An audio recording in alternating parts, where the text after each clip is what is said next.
Let's talk about something that lies at the heart of addiction, but that we don't really talk about nearly enough: our feelings. From the time we're young, we start to recognize that not all feelings are pleasant. Some make us laugh or feel connected. Others, like sadness, anger, loneliness, and fear, can be overwhelming. They're heavy, confusing, sometimes even scary, and instinctively we don't want to feel them. This natural reaction to avoid what's painful is something we all share. But for many of us, that urge turns into a pattern, especially during our teenage years when emotions start to intensify and the pressures of life begin to pile up. We start looking for ways to escape that inner discomfort, and that's where substances often come in. Many of us discover that drinking, using drugs, smoking, or even behaviors like overeating, binge watching, or playing video games can make those uncomfortable feelings disappear, at least for a little while. And once a connection is made that when I feel bad, I can use something and I feel better, then a powerful emotional habit is born. Addiction doesn't just grow out of partying too much, it also grows out of pain and fear. And most often it grows out of the belief that we can't handle our feelings. So we turn to something or anything to avoid them. Most of us, whether we develop an addiction or not, have a dysfunctional relationship to our feelings because we tend to avoid the painful or uncomfortable ones. We simply don't understand how we can learn to manage those in a healthy way. However, when someone develops an over-reliance on addictive behavior as a way to cope, that dysfunction is greatly intensified. When that happens, our drive to avoid those feelings gets out of control. So it's important to understand that someone with an addiction is not only addicted to a substance or process like gambling, for example, they also become addicted to escaping their feelings. This is important when attempting to recover from an addiction. If a person believes that the only problem is that, for example, they are addicted to alcohol, then they will fail to see that they also have become addicted to avoiding their feelings. And if that's the case, then they will not understand the importance of acquiring good, healthy emotional coping skills, and unless they do, their attempts at recovery will likely fail. But before we talk about how we can become healthy with our feelings again, let's take a look at how nature and our culture sets us up to develop addictions. To really understand why we avoid our feelings and why this sets the stage for addiction, we need to start with something basic: survival. Every living organism is biologically wired to seek safety and comfort and avoid danger and pain. This mechanism is what's kept us alive for thousands of years. Pain means something is wrong, so our brain tells us to run, fight, or numb out. And this doesn't just apply to physical danger. Emotional pain triggers the same stress responses. If someone breaks up with us, if we feel rejected, left out, humiliated, anxious, or feel shame, that activates the same part of the brain that would light up if we were being physically threatened. Now imagine you're 14 years old, navigating school stress, social pressure, family issues, and hormones. You don't yet have the tools to manage those overwhelming feelings. Then someone offers you a beer at a party or a joint behind the school. You try it and suddenly your anxiety melts away. Your sadness dulls, your mind goes quiet. Your brain lights up with relief, and that becomes a powerful memory, a shortcut. Next time you feel bad, the brain says, hey, let's do that again. And just like that, the path towards addiction is laid out. Not because you're broken or bad, but because your brain is doing exactly what it was designed to do: protect you from pain. But in protecting you from uncomfortable feelings, it may also inadvertently be setting you up for addiction. With the right conditions and the right predisposition, then addiction can develop. On the average, that happens to about 1 out of every 5 people. Another big factor in this dynamic is something we rarely think about: how early we're exposed to the idea that using substances to change how we feel is normal, even encouraged. From infancy, we're introduced to this concept. Baby teething? Give them medication. Toddler sick? Give them cough syrup. Headache? Take a pill. Can't sleep? Try sleeping aids. This isn't a criticism. Medicines and remedies can be helpful, even necessary, but what matters is the pattern we're learning and how it gets repeated and reinforced. The lesson we internalize is this: if you feel bad, take something. Now fast forward to adolescence. You've already learned that discomfort should be fixed and not felt. Add to that the cultural messages from movies, social media, music.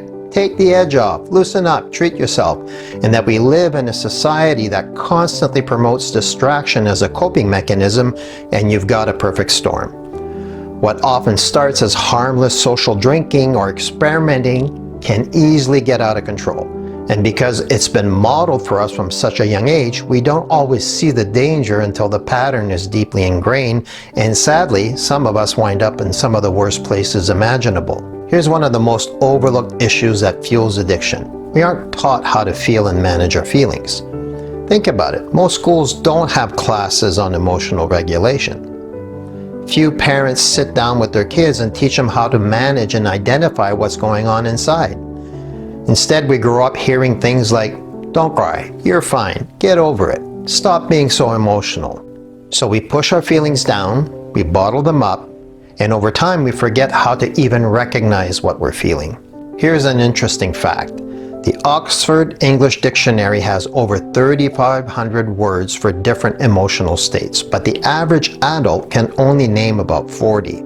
That's like trying to write a novel with a second grade vocabulary. If we don't have the words, we don't have the tools. And if we don't have the tools, we panic when strong emotions show up. So what do we do when those big messy feelings come rushing in? We distract, we suppress, we run, and eventually we reach for something that helps us not feel. Whether it's a drink, a hit, a binge, or spending an hour scrolling online. We can't manage what we don't understand. Emotional illiteracy doesn't just make life harder, it makes addiction more likely. Let's zoom out a little and look at the culture we live in. The world around us plays a major role in how we relate to our feelings. In many cultures, especially Western ones, there's a strong emphasis on productivity, toughness, and image. We're taught to keep it together, stay busy, and power through.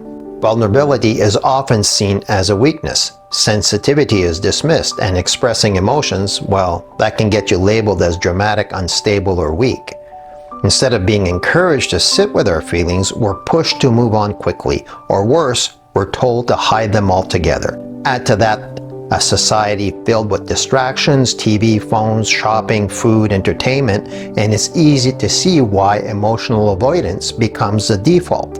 Everything is designed to keep us from sitting still and noticing what's going on inside.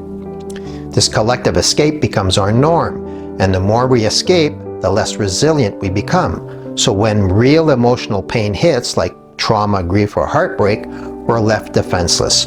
No tools, no vocabulary, no guidance, and so the cycle continues. Feel pain, avoid, escape, use, repeat. Avoiding our feelings may bring short-term relief, but in the long run, it costs us everything. We don't just lose touch with sadness or anxiety, we lose touch with joy, passion, and love because you can't selectively numb out emotions. When you shut down one, others go with it. Addiction often begins as an attempt to cope, but over time it takes more and more just to feel normal. And underneath the substance use is usually a pile of buried emotions like fear, shame, anger, and grief. But here's the hard truth. Those feelings won't go away until we face them. Recovery isn't just about stopping the substance, it's about turning towards what we've been running from and learning that we can survive those feelings. In fact, we can even grow through them. Here's how we can turn this story around. We weren't made to numb out our feelings. We were made to feel them and listen to them, to learn from them. Our emotions are not enemies. They are guides, teachers, signals from within that help us navigate life with authenticity. Reconnecting with our feelings is how we begin to heal. When we name what we're feeling, when we understand where it comes from, and when we share it with someone safe, we break the cycle of silence and shame. Emotional regulation is a skill. It can be learned. Just like we can learn to speak a new language or play an instrument, we can learn how to recognize, accept, and manage our emotional experiences. And when we do that, when we build that emotional resilience, we no longer need to rely on substances or addictive behaviors to cope. We can face life with all its messiness and its beauty and know that we can handle it. This is what's at the heart of recovery, not just stopping the addictive behavior, but transforming the relationship we have with our feelings. Recovery from addiction is, to a large extent, restructuring the relationship we have with our feelings. If you're considering entering into an addiction recovery program, make sure that you work on building emotional resilience and maturity. It has to be at the core of your recovery program. If you do that, then your chances of beating your addiction go way up. Also remember that you don't have to do it alone. There are people, tools, and resources available to help you. The road to addiction recovery starts with one choice: to stop running from our feelings and start learning how to manage them in a healthy way. You're stronger than you think. You can do this. Thanks for watching and good luck.